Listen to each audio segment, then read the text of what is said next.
Nah, kalau udah kilometer 40.000 apa saja yang harus dilakukan pengecekan, kita akan jelaskan sedikit-sedikit. Starter hidup juga nggak nyala, tetapi di scan masalahnya banyak. Ternyata begitu dicek, di speedometernya ada penutupnya. Apa? Solasi hitam. Dengan melakukan periodical maintenance service besar ini, customer udah nggak was-was lagi ketika dia membawa mobil. Minimal mobil itu untuk dipakai jarak yang lama, itu kondisinya aman. Nah, kemudian untuk harga, ketika kita servis berat seperti ini,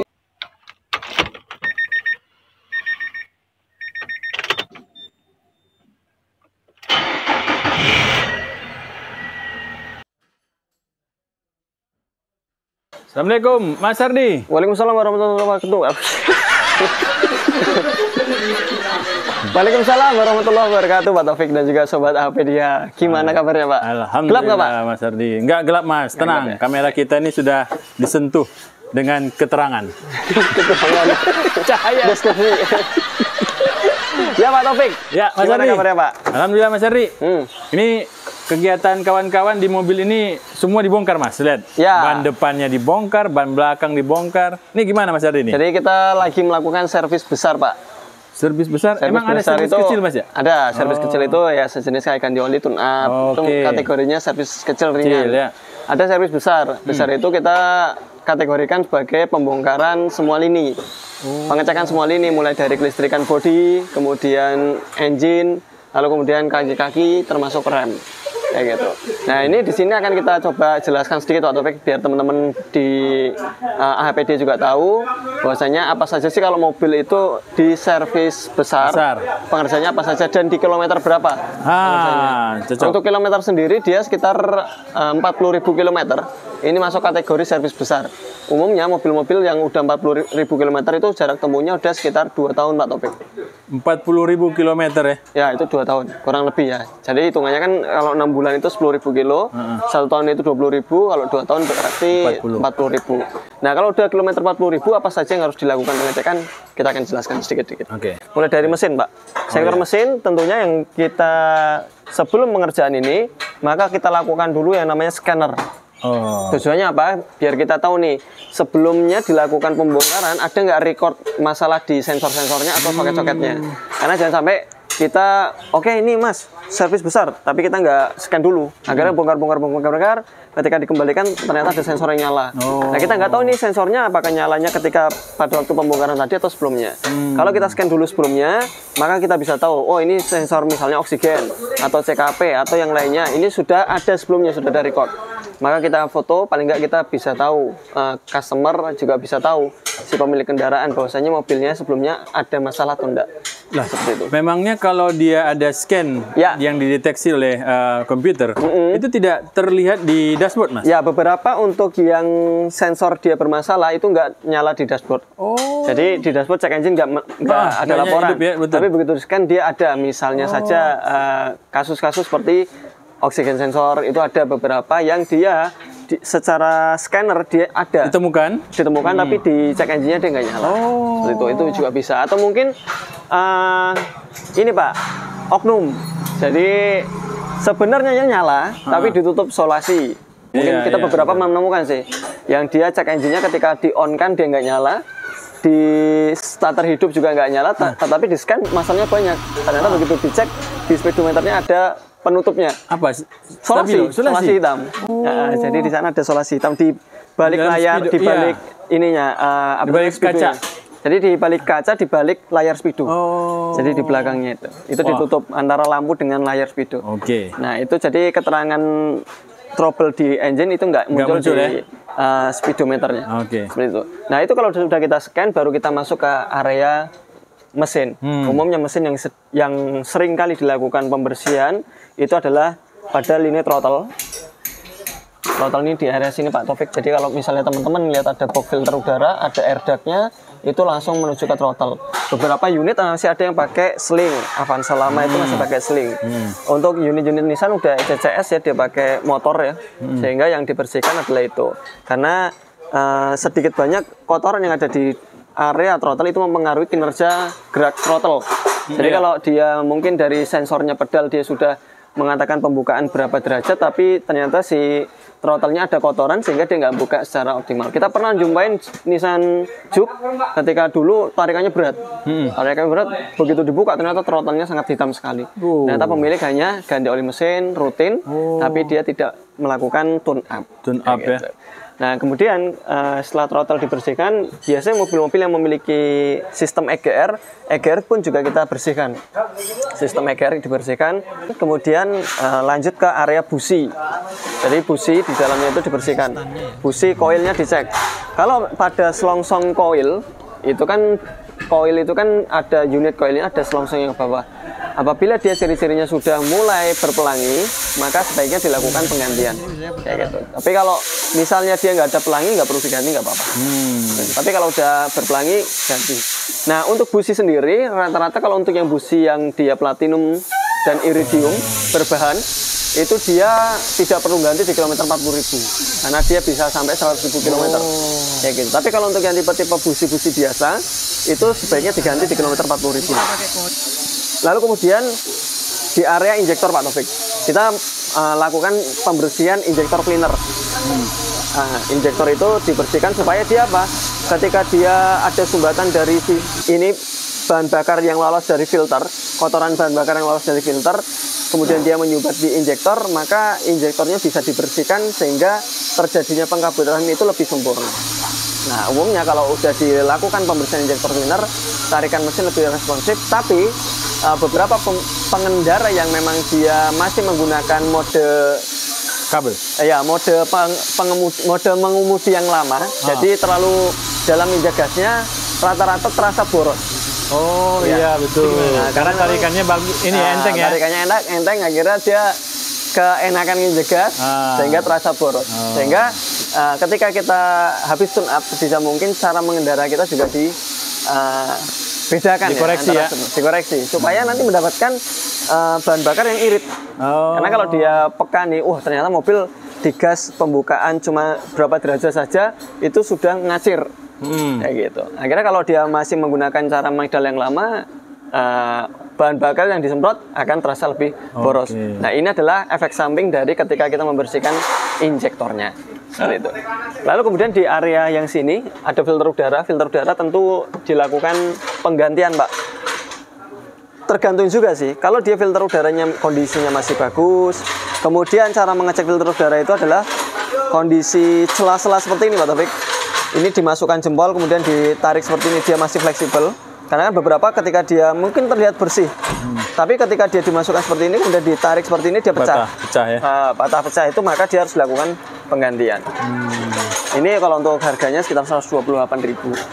Lalu kemudian berbicara filter juga, ada filter AC. Jadi nanti ketika habis membersihkan filter udara, teman-teman biasanya langsung membuka filter AC-nya. Kalau di filter AC itu kan lebih kepada kenyamanan, Pak. Saat kita menghidup udara dari kisi-kisi atau ventilasi AC yang keluar, angin yang keluar dari sana, itu tentu melewati filter AC ini.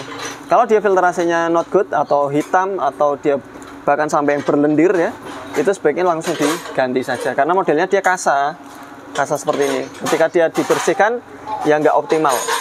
Jadi kalau udah model kayak gini sebaiknya dilakukan penggantian. Harganya 85.000. Oke, kalau untuk filter sudah dicek, maka lanjut lari ke area fan belt. Fan belt ini dia bahannya dari karet, teman-teman. Jadi meskipun dia misalnya saya kok habis ganti fan belt baru 10.000 km kok udah retak-retak, Mas. Nah, itu bisa jadi karena dia kondisi penyimpanan di gudangnya yang sudah lama. Jadi karena dia berbahan karet ya. Umumnya karet ini kan dia kan 5 tahunan, Pak. Usia 5 tahunan itu meskipun dia terlihat baru tapi penyimpanannya di gudang itu lama, itu bisa terjadi ketika dia baru jalan 10.000 km, dia sudah ada retakan. Berarti stok tersebut stok lama. Sayangnya untuk beberapa fan belt kita di pasaran itu belum ada kode produksi kayak ban, Mbak. Oh, tahun produksinya ya? Tahun produksinya. Kalau di ban itu kan ada tahun produksinya. Mungkin sekalipun ada tahun produksinya, dia akan tertutup oleh debu dan kotoran. Sehingga kita nggak bisa ngecek ini produksinya tahun berapa. Tapi kita bisa ngecek secara visual. Kalau dia dicek secara visual, ketegangannya dia masih mau kencang, kemudian dia tidak ada retakan, maka tidak perlu diganti. Terkadang dia usianya memang 40.000 km, Pak, untuk periodical maintenance service-nya, untuk penggantiannya. Tapi kadang-kadang di 40.000 km dia masih dalam kondisi bagus, ya nggak kita ganti. Tapi nanti efeknya nanti di 50.000 atau 60.000 km pasti akan bunyi di awal-awal dia trouble. Itu akan bunyi mendencit ketika awal starter dan juga akselerasi. Jadi diperhatikan betul untuk fan belt-nya, karena nanti kalau untuk urusan fan belt dia kan menghubungkan antara mesin, water pump, alternator, kompresor dan juga beberapa power steering. Itu kalau misalnya dia putus maka kompresor jadi nggak dingin, water pump nggak muter, overheat, lalu kemudian power steering jadi berat. Itu nanti akan beresiko di jalan. Ya, jadi sebaiknya ketika servis besar seperti ini dilakukan pengecekan dan penggantian ini ya, apa namanya, fan belt. Lalu kemudian masuk ke area mesin, ya tentunya adalah oli mesin. Oli mesin harus diganti. Oh, sekalian itu ya? Sekalian itu oli mesin dan filternya juga diganti. Lalu kemudian lari ke cairan lainnya seperti air radiator. Radiator ketika 40.000 km itu beberapa memang ada yang harus diganti airnya. Oh, airnya 40.000 km. Jadi ketika dia 40.000 km dilakukan penggantian water coolant. Atau mungkin kalau misalnya mau dilambatkan sedikit di 60.000 km itu harus diganti. Umumnya kayak gitu. Tujuannya adalah supaya dia tidak terjadi tumpukan korosi yang ada di dalam sistem radiatornya. Kalau nanti terjadi tumpukan, tentunya akan berakibat pada sirkulasi air yang enggak lancar sehingga overheat. Oke. Gitu. Lalu kemudian dari radiator diperhatikan juga air aki. Masih air aki di sini kan ada aki, teman-teman ya. Di sini ada indikatornya, dia ada warnanya merah, putih, biru. Tergantung, kadang-kadang ada yang hijau selain biru. Tapi kita bisa selain memantau warna yang ada di sini, Pak Taufik, kita juga bisa memantau dalamannya. Caranya memperhatikan adalah di dalam sini ada lidahnya, teman-teman. Nah, di dalam sini ada lidahnya, ujung lidah tersebut tertempel dengan permukaan air aki. Itu adalah kondisi penuh. Jangan sampai merendam lidahnya. Kalau merendam lidahnya, nanti ketika aki tersebut nguap, dia akan keluar melalui sini, Pak. Nah, di lubang aki ini ada beberapa pernafasan ya. Dia akan keluar melalui sini, pernafasan sini. Kan aki kan ketika dia panas, mesin panas dan pengisian, dia kadang-kadang kalau udah mendekati jelek, dia akan umep. Nah, kalau dia umep, maka dia akan keluar kalau ngisinya terlalu penuh. Makanya kadang di sini ada semacam ini ya, kerak ya? Kerak ya, betul ya, kerak-kerak putih. Nah, khawatirnya gini, beberapa unit itu kan di bawah aki ada soket-soket dan kopling, selang koplingnya. Itu umumnya karena dia keras, sifatnya air aki itu keras, ya, maka dia bisa merusak selang yang ada di bawahnya, selang kopling. Selang kopling ada di bawahnya dan juga soket-soket ini, Pak, transmisi. Karena di bawahnya kebanyakan transmisi atau soket-soket yang lainnya, elektrikal itu juga bisa kena. Nah, itu sebaiknya ini diperhatikan betul, jangan sampai dia kurang dan jangan sampai berlebihan dalam pengisiannya. Lalu kemudian dari sisi situ sudah kita cek di area minyak rem. Ketika kita ngecek minyak rem, pastikan jadi gini, keuntungannya kita menggunakan minyak rem DOT 3 yang dia berbahan bening, kita bisa mengetahui bahwasanya kalau dia agak butek sedikit ataupun dia hitam, berarti minyak rem tersebut sudah nggak bagus. Atau ada yang berwarna ya, Mas ya? Iya, atau menggunakan cara lainnya, yaitu dengan menggunakan ini, Pak, apa namanya, alat ukur. Ini adalah kandungan pendeteksi kandungan air yang ada di dalam. Jadi minyak rem ini, Pak Taufik, itu kan dia kan bekerja umumnya rem itu bekerja ketika dia kecepatan tinggi. Kecepatan tinggi kan rendahkan, itu efeknya akan mengakibatkan rotor disk atau piringan panas. Kalau panas dia akan nyambung ke kampas, kemudian kampas akan nyambung ke piston. Nanti kalau dia pistonnya itu dia panas, itu dia akan mengakibatkan minyak rem yang ada di area piston itu menjadi umep. Nah, kalau umep nanti kan dia kan akan keluar air. Menguap ya? Uap tersebut akan menjadi air dan akan mengontaminasi minyak rem. Makanya ketika minyak rem itu dia udah warnanya butek, itu umumnya dia selain kotor, dia ada kontaminasi terhadap air. Makanya kita akan cek seperti ini, kalau dia persenannya itu semakin besar, maka semakin buruk. Nah, ini, Pak, dari sini, Pak. Kuning. Masih ngebaca ya? Ya.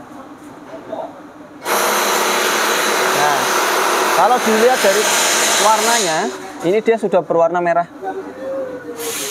Jadi kalau ini kan 40 ribuan kilometer ya, ini dia berwarna merah warnanya yang di sini.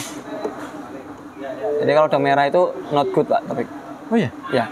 Tapi kelihatan masih nggak terlalu ini ya, terlalu butek ya? Ya, kalau dilihat dari nggak terlalu butek, tapi di area sini dia butek. Oh. Kalau kita pernah ngeliat yang Evalia itu baru 20.000 kilometer itu warnanya bening. Bening, benar. Ini 20.000 kilometer. Seperti itu. Nah, berarti ini sudah nggak bagus berarti Mas? Ya, ini sebaiknya dilakukan penggantian minyak rem. Dan ini memang udah kilometer 40.000, maka dilakukan penggantian minyak 40.000 berarti plus untuk ganti minyak rem tadi? Minyak rem. Oh, okay. Makanya kita ngecek rem, dan di sini di area selain dari minyaknya sendiri, ketebalan kampas juga kita cek Pak. Nah, dia kalau misalnya dia masih masih kondisinya tebal, maka cukup dibersihkan saja. Cukup dibersihkan saja dan dilakukan pengecekan terhadap piston-pistonnya. Jangan sampai pistonnya macet. Cara mengeceknya adalah dengan melakukan press terhadap piston. Jadi nanti kalau pistonnya dia masih mau mundur, berarti dalam kondisi bagus. Itu yang sisi depan, dan di sisi belakang ini.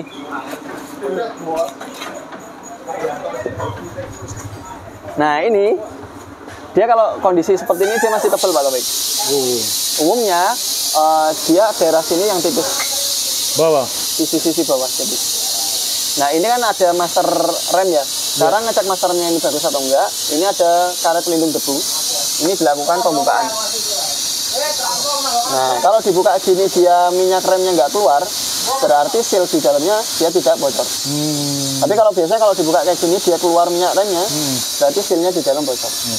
Itu kalau secara dibuka ya. Kadang-kadang kalau dia bocornya sudah parah, di area sini udah tertumpuk debu Pak. Debu ya? Kalau sudah tertumpuk debu, maka itu harus dilakukan ciri-ciri minyak bocor ya? Betul. Pembongkaran master, kemudian dilakukan penggantian seal. Seperti itu. Nah, sambil melihat seperti ini, kita bisa melihat kondisi shock. Shock seperti ini, umumnya dia sudah mati. Oh ya? Karena ini adalah gesekan dari rubbernya atau penutupnya shock. Kalau dia mati berarti yang kerja hanya pernya ini saja. Nah, adanya gesekan ini dikarenakan dia shocknya itu nggak mampu menahan gerakan per, Pak. Kan yang menjadikan dia nyaman itu karena per ini meredam getaran dari area bawah ban.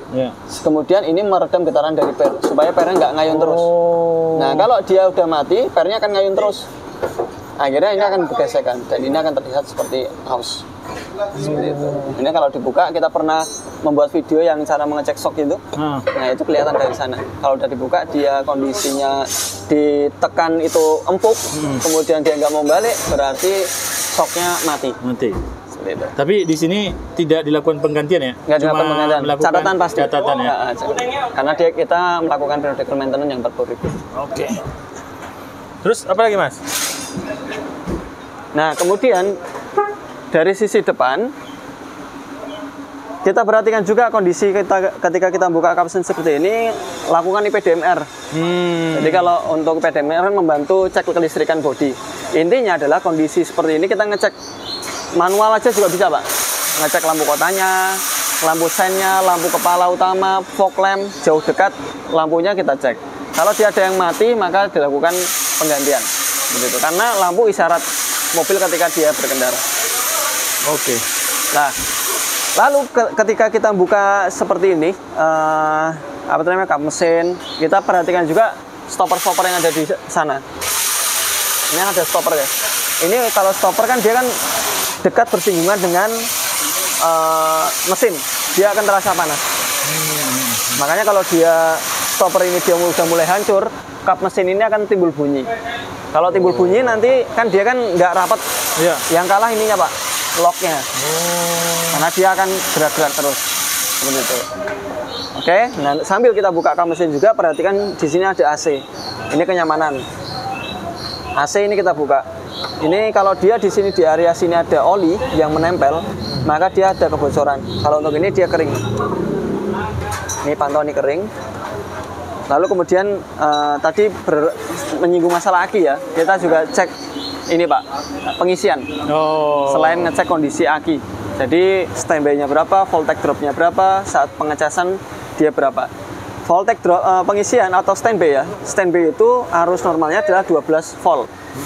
atau 12,3 atau 12,4. Rata-rata antara 12 sampai 12,4. Itu standby-nya untuk AC. Lalu kemudian saat voltage drop jangan kurang dari 9. Kalau kurang dari 9 berarti aki tersebut bermasalah. Kayak gitu. Mengukurnya dengan menggunakan multi. Lalu kemudian untuk pengisian dia nggak boleh kurang dari 14,3.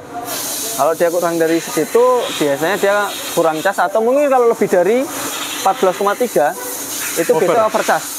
Gitu. Overcharge nanti biasanya indikator baterai akan nyala. Kita pernah membahas beberapa waktu yang lalu. Nah, kemudian Pak Taufik untuk oli matic juga itu di kilometer 40.000 km itu udah mulai dilakukan penggantian. Jadi kalau untuk oli matic itu 40 sampai dengan 60.000 km. Ya paling lambat sampai 60.000 km dilakukan penggantian untuk berkala ya oli maticnya seperti itu. Kalau untuk oli manual itu nggak terlalu ini dia banyak rewel. Yang penting dia ininya apa namanya kapasitasnya. Kapasitasnya levelnya. Kalau beberapa unit transmisi manual itu ada yang pakai dipstick tapi banyak kan nggak pakai. Jadi dengan cara lihat di lubang pengisiannya. Kalau di lubang pengisiannya dia masih keluar dari situ masih mau luber, berarti dia masih dalam kondisi penuh. Tinggal lihat aja kondisi olinya. Kalau dia manual itu sampai 80.000 km itu masih berani bisa dipakai. 80.000 ya? 80.000 km. Siap. Oke. Kemudian dari AC sendiri kalau misalnya dia ada keluhan dari pelanggan, maka dilakukan ini Pak Taufik. Dilakukan pengecekan tekanan AC. Tekanan AC itu kita cek. Kalau misalnya dia tekanannya umumnya kalau menurut tekanan itu 1,5 berbanding di atas 10 lah ya. Kalau dia di bawah 9 itu dia akan high pressure-nya itu di kurang dari 9 itu umumnya AC jadi nggak dingin. Kayak gitu. Ya dingin tapi nggak nyes. Seperti itu. Nah, itu kalau untuk yang area mesin dan juga kaki-kaki. Kalau untuk yang area dalam itu kita umumnya yang paling sering adalah ngecek mirror. Mirror ini kita cek bodi elektrikal ya. Bodi elektrikal itu yang kita cek adalah mirror. Lalu kemudian ada power window. Ini di sini tiap-tiap karena kan beberapa di kita kan kalau pas lagi musim hujan buka pintu itu terkadang ini kemasukan air Pak. Oh iya betul. Nah ini kalau dia kemasukan air ini jadi sebelah kiri jadi nggak fungsi, belakang jadi nggak fungsi. Jadi ketika kiri sama belakang itu nggak fungsi, yang pertama kali dicek ini adalah ininya Pak, main switch-nya.